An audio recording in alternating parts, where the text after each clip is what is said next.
Do you know who I really am? Maybe if you look closer. Oh, God. What do you want? You know what the others are doing? Hey, buddy. Hey, Victor, come on here. Do you like games? I love them. I'm playing so many right now. The man in yellow isn't scared, and that should terrify you. Because everything that Jade and Tabitha have been risking their lives for, everything that Boyd has been pushing towards, everything that the residents of the town have been holding on to as their last sliver of hope, the bones, the bottle tree, the caves, all of it, might be exactly what he wanted them to do all along. The finale of From Season 4 is almost here, and after watching that trailer, I don't think the town is about to be saved. I think it's about to be unleashed. So let's break down every single second of that trailer, and I'll give you my theories and predictions on what I think is going to happen when that final episode airs. The trailer opens, and immediately it feels different. The tone is heavier, the shots are darker, and there's a sense that everything that's been slowly building across this entire season is now about to collide at once. The first thing that hits you is the sky. Red lightning is cracking through it, and it's lighting up the town in a way we've never seen before. Now, the first thing I thought of when I saw that was Stranger Things Season 4, where the sky over Hawkins was being torn apart. It gave off that same energy of something catastrophic being on the verge of happening. Something that can't be undone once it starts. And I think that's very much the point. The show is telling us through that imagery that whatever is triggered in this finale, whatever switch gets flipped, there's going to be no going back from it. We then see Boyd, Fatima, Ellis, and Randall all walking out of a building together. And at first glance, it looks like a straightforward shot, but there's something that immediately caught my eye. Boyd has a bloodstain on his shirt. And here's the thing. That bloodstain isn't present in a different part of the same trailer, which tells me that these aren't happening at the same time. The shot of them walking out of that building is happening after something has already gone wrong. Boyd doesn't get blood on his shirt by standing around and waiting. Something happens to him, and I think it happens inside of those caves. Because if you look at where Boyd and Randall are positioned in those shots, they're no longer by the bottle tree. They're inside of the town itself. Which makes me think that by the time we get to that moment in the episode, the plan with the bottle tree has either been completed or it's collapsed entirely, and Boyd has had to take matters into his own hands. And speaking of the bottle tree, I want to get into that because I think it's one of the most important elements of this entire finale. The boy in white has been telling Victor for years not to destroy it. Years. And Victor has listened because he trusts the boy in white in a way that he doesn't trust anyone else. The bottle tree has always held this sense of deep importance in the town, like it's connected to something much larger than just being a strange landmark. And now we're at a point where the plan is to rip it out of the ground completely. And Boyd said it himself in the trailer. There is no plan B, so whatever they're betting on with that tree, it's everything. If it works, maybe it shifts something. Maybe it opens something. Maybe it connects to what Jade and Tabitha are doing in the caves at the same time. But if it doesn't work the way they think it will, then they've got nothing left. And Boyd knows that. The way he delivers that line, "There is no plan B," it doesn't sound like confidence. It sounds like a man who has been backed so far into a corner that moving forward is the only direction left. Even if moving forward means walking straight into danger. Now here's where I want to introduce a theory that I think could be at the center of this entire finale.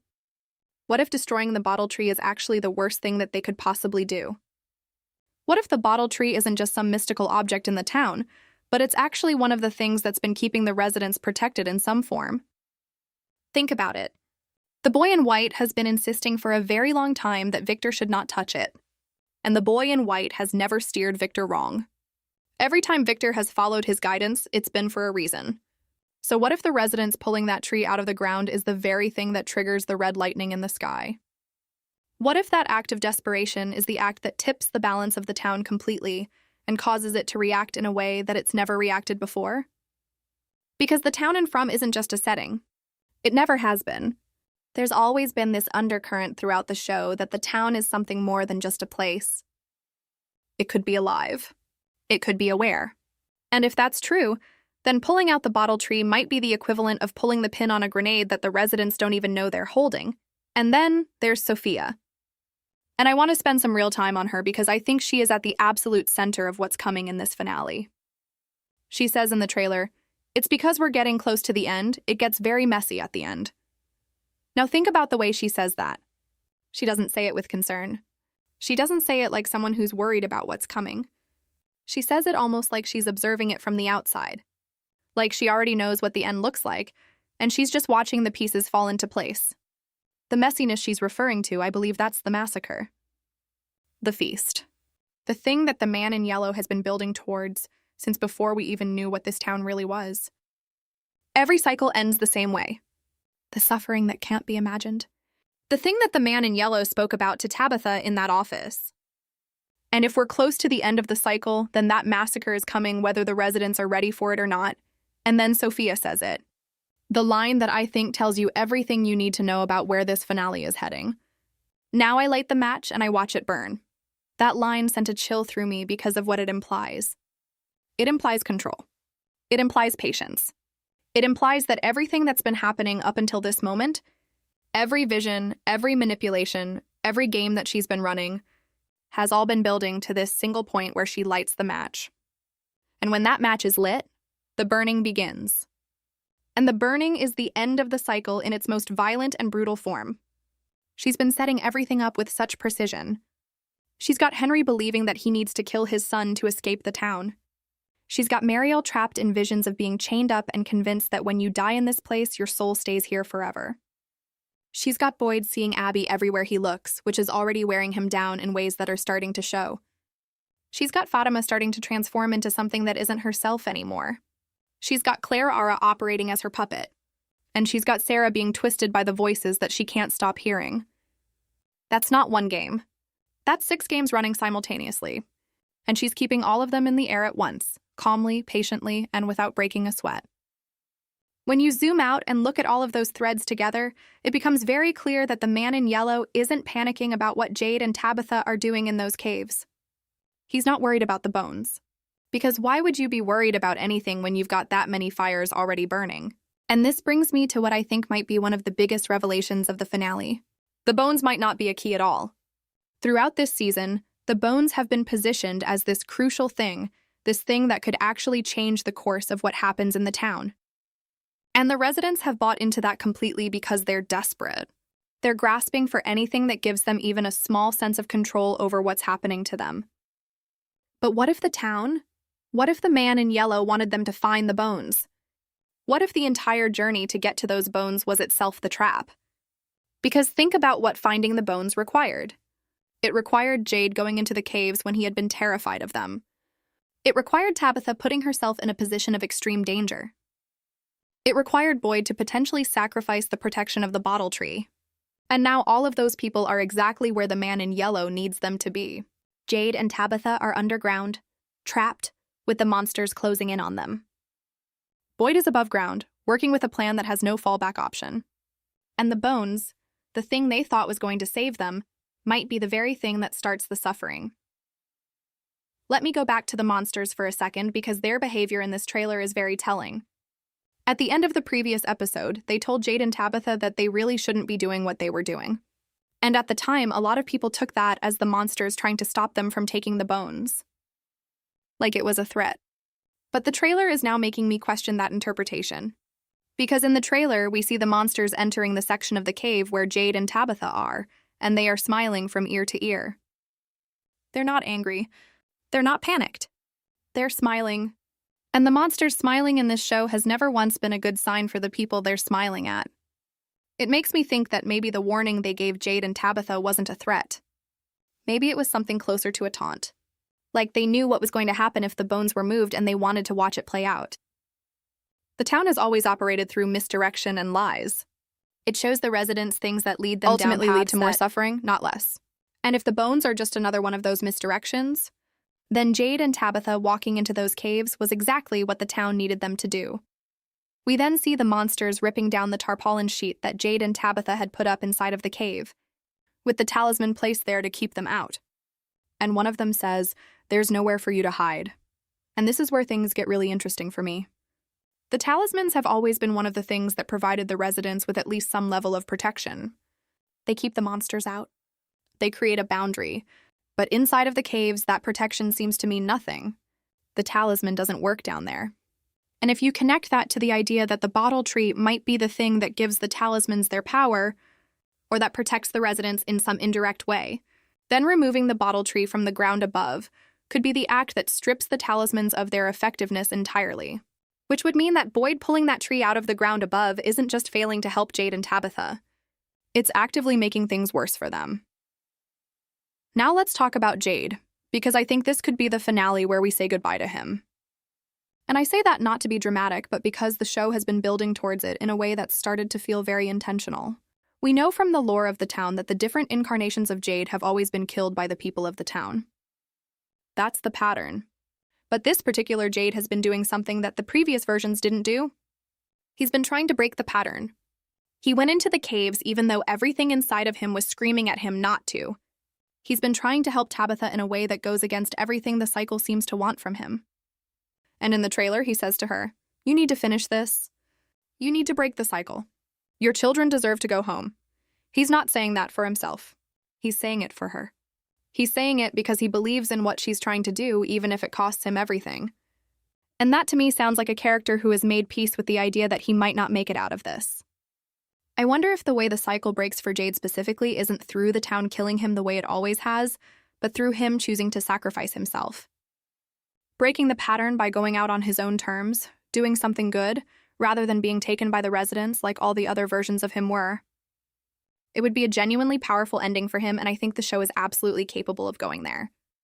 And then there's Ethan. And this one hit differently in the trailer. We see him crying and screaming, saying, "Everybody here is going to die?" Now Ethan is a child, and hearing a child say something like that with that level of terror and certainty is one of the most unsettling things this show has done in a while. And I don't think he's just panicking without reason. I think he knows something. A couple of episodes ago, Sophia waved at Ethan when she noticed him watching as Roger was being burned. And that moment felt significant. It felt like she was acknowledging him specifically. Like she'd noticed something about him. I think Sophia has spoken to Ethan since then. I think she showed him what's coming. She showed him the massacre. She showed him what the end of the cycle looks like in its most brutal form, everybody dead, and him left standing alone in the town the same way Victor was left standing alone after the massacre that destroyed everyone he knew. And now Ethan is carrying that knowledge and he can't hold it together because he's a child, and he's just been shown something that would break most adults. The parallel between him and Victor is becoming more and more obvious, and I think the show is deliberately drawing that line so that we understand what's at stake if the cycle isn't broken this time. Now let's talk about the moment between Acosta and Boyd. She says to him, "We can't just give up." And he responds with, "Okay, well, tell me how we move forward." And I love this moment because of what it represents in terms of their relationship. These two have been at each other's throats for most of this show. There's been real friction between them, real disagreements, real tension. And here is Acosta, of all people, being the one who refuses to let Boyd give up. There's something almost poetic about it. Because encouragement from someone you've clashed with carries a different kind of weight than encouragement from someone who's always been in your corner. Boyd trusts the people close to him. But hearing someone like Acosta tell him to keep going, someone who hasn't always been on his side, that might actually be the thing that gets through to him in a way that nothing else could. It suggests to me that whatever has happened by that point in the episode has been bad enough that Boyd is genuinely on the verge of abandoning the plan. And that's terrifying. Because Boyd doesn't give up easily. If he's at that point, then something has gone very, very wrong. And then we have Victor. Still in the holding cell, banging on the door in a panicked state. And I think the reason Victor is panicking is connected to everything else that's happening in the town at that moment. Victor has a relationship with the town that nobody else has. He's lived there longer than anyone. He understands its rhythms and its patterns in a way that the newer residents simply can't. And if the town is starting to react to the removal of the bottle tree or to the bones being moved from the chamber, Victor would feel that before anyone else does. The banging on the door isn't just him being restless. I think he knows something is happening and he needs to get out there. He might be the only person who truly understands what the red lightning and the shaking of the town actually means. And he's locked in a cell while it's all happening. Now, something that struck me about the trailer is who we don't see. We don't see Elgin anywhere in that trailer. Only Sophia sitting in the diner. And that absence feels pointed. Elgin has been important to this season, and leaving him out of the trailer entirely makes me think one of two things is going to happen with him in the finale. Either Sophia has already gotten to him in a way that we haven't seen yet and he's no longer in a position to do anything, or she's about to reveal her full plan to him in that diner scene because she's been keeping it close to her chest. And now she doesn't need to hide it anymore, because the match is already lit and the burning has already begun. I'm also watching Henry very closely going into this finale. We know that he's been fighting against the vision he's been shown, the one telling him that he needs to kill Victor in order to escape. He's been trying to convince himself that it isn't real. But there's a part of me that's been sitting with the idea that the blood on Boyd's shirt might not be from the caves at all. What if it's Henry's blood? If Henry finally breaks and goes after Victor and Boyd tries to stop him, that could be where Boyd ends up with blood on him. It would be a confrontation that's been quietly building in the background, and it would add yet another layer of chaos to an episode that's already looking like it's going to be one of the most intense things this show has ever produced. And I want to zoom out for a second and look at what this trailer is really telling us about the direction of this finale. Because I think there's a version of this episode that a lot of people are expecting where the heroes make their move, the bones are taken, the bottle tree is destroyed, and something breaks in the town's favor. And the trailer is doing a very convincing job of making you think that's what's going to happen. But the more I look at it, the more I think the show is setting up something much darker than that. The man in yellow is too calm. Sophia is too comfortable. The monsters are too happy. None of the forces of this town are behaving like something is being taken from them. They're behaving like everything is going exactly according to plan. And that plan isn't the residents' plan. It's theirs. The bones, the bottle tree, the caves, all of it might be one enormous setup. The residents are walking into the finale thinking they have a chance. And that might be exactly what the man in yellow needs them to think.